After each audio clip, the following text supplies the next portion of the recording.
আগৰ পৰা নহয়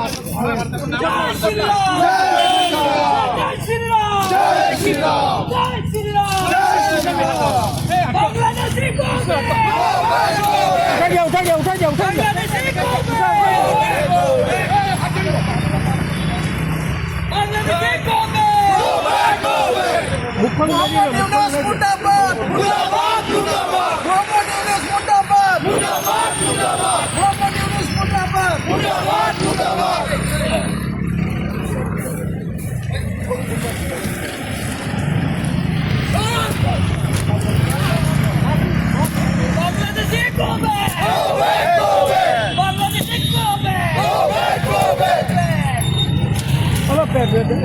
আজি আমি ৰাষ্ট্ৰীয় বজৰং দলৰ ফালৰ পৰা গুৱাহাটী মহানগৰ সমিতিৰ দ্বাৰা বাংলাদেশত যিটো আমাৰ নিৰ্মমভাৱে আমাৰ হিন্দু ভাতৃসকলক হত্যা কৰা হৈছে তাৰে প্ৰতিবাদত আমি আজি ইয়াতে এটা কাৰ্যসূচী লৈছোঁ। আৰু ইয়াতে আমি এইটোৱে ক'ব খোজোঁ যে যিবিলাক কাৰোবাৰ তেওঁলোকে তাতে কৰি আছে ইয়াৰে প্ৰত্যুত্তৰ কিন্তু অসমত থকা বাংলাদেশী পাই যাব আমাৰ হাতত।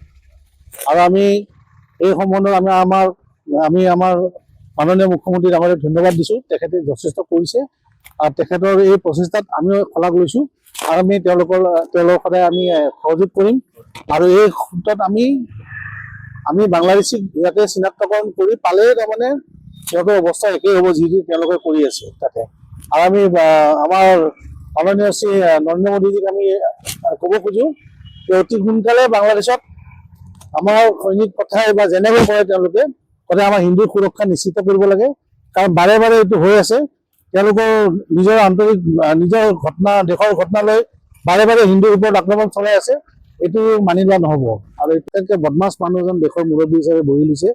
তেওঁ এজন সাংঘাতিকভাৱে বদমাছ মোল্লা বুলি যাক কয়, তেওঁ সেই জাতৰ মানুহ। আৰু তেওঁৰ এটা আমাৰ সাতভনীৰ ওপৰতো নজৰ পেলাই যিটো নেকি সিহঁতৰ নিজৰ একোৱেই নাই, ভিক্ষাৰী দেশ এখন, ভিক্ষাৰীৰ দল গোটেই, সিহঁতে সাতভনীৰ ওপৰত নজৰ পেলাই এইবোৰ কথা সহ্যৰ সীমা বাঢ়ি হৈ যাই আছে।